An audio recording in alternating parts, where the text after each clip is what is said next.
प्रधानमंत्री नरेंद्र मोदी गंगा एक्सप्रेसवे के उद्घाटन पर पहुंचे हैं और अब लोगों को संबोधित कर रहे हैं।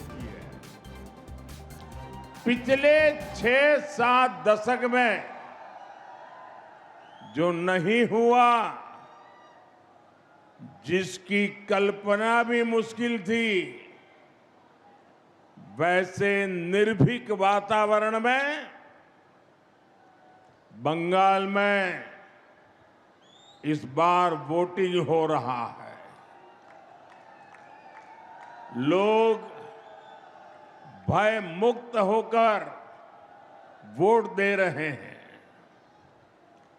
ये देश के संविधान और देश के मजबूत होते लोकतंत्र का पुण्य प्रतीक है।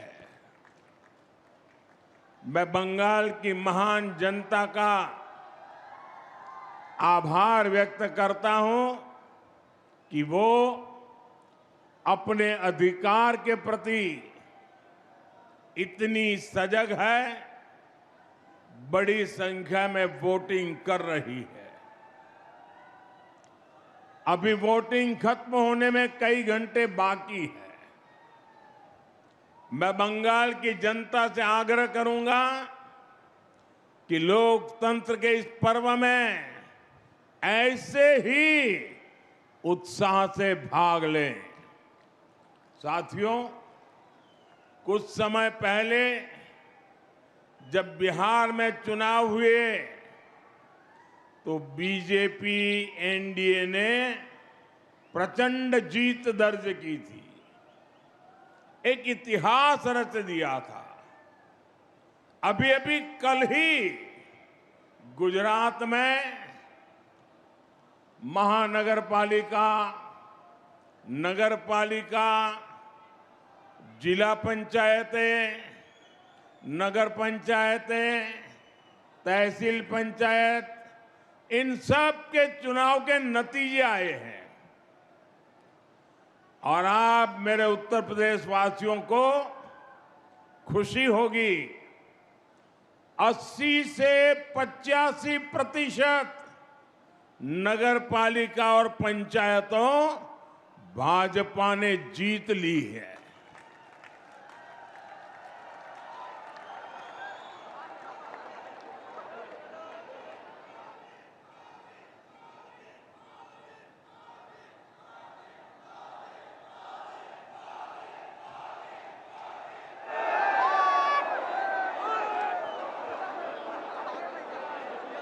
और मुझे विश्वास है कि इन 5 राज्यों के चुनाव में भी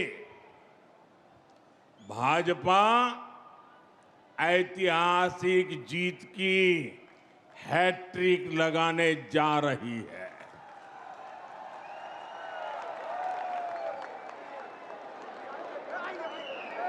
चार मई के नतीजे विकसित भारत के संकल्प को मजबूत करेंगे, देश के विकास की गति को नई ऊर्जा से भरेंगे।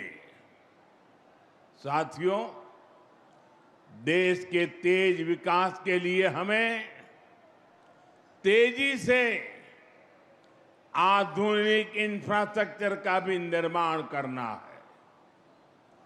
दिसंबर 2021 में गंगा एक्सप्रेसवे का शिलान्यास करने मैं शाहजहांपुर आया था। अभी 5 साल से भी कम समय हुआ है और आप देखिए, देश के सबसे बड़े एक्सप्रेसवे में शुमार यूपी का सबसे लंबा ग्रीन कॉरिडोर एक्सप्रेसवे ये 5 साल के भीतर बनकर तैयार हो गया है।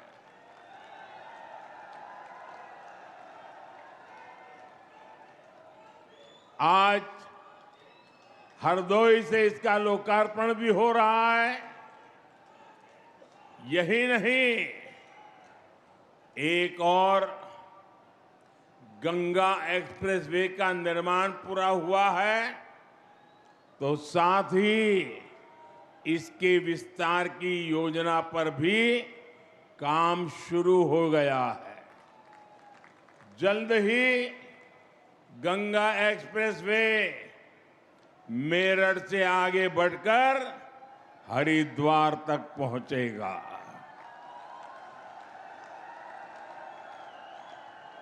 इसके और बेहतर उपयोग के लिए फर्रुखाबाद लिंक एक्सप्रेसवे का निर्माण कर इसे अन्य एक्सप्रेसवे से भी जोड़ा जाएगा। ये है डबल इंजन सरकार का विजन।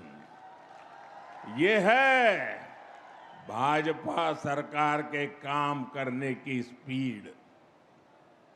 ये है भाजपा सरकार के काम का तरीका।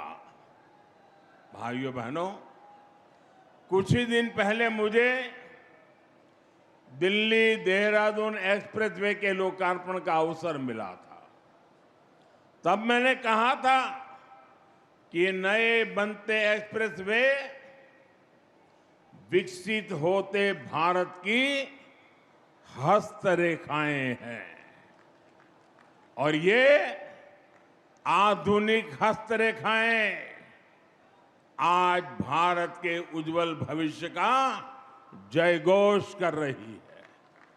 साथियों, अब वो दौर चला गया जब एक सड़क के लिए दशकों तक इंतजार करना पड़ता था। एक बार घोषणा हो गई तो वर्षों तक फाइलें चलती थी। चुनाव के लिए पत्थर लग जाता था।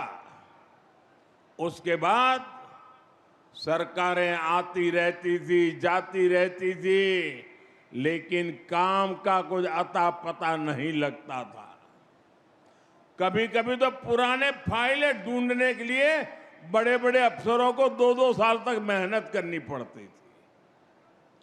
डबल इंजन सरकार में शिलान्यास भी होता है और तय समय में लोकार्पण भी होकर के रहता है। इसलिए ही आज यूपी के एक्सप्रेसवे से भी ज्यादा रफ्तार अगर कहीं है तो वो यूपी के विकास की रफ्तार ही है। साथियों, वो एक्सप्रेसवे केवल एक हाई स्पीड सड़क नहीं है। ये नई संभावनाओं का, नए सपनों का, नए अवसरों का गेटवे है। गंगा एक्सप्रेसवे करीब 600 किलोमीटर लंबा है।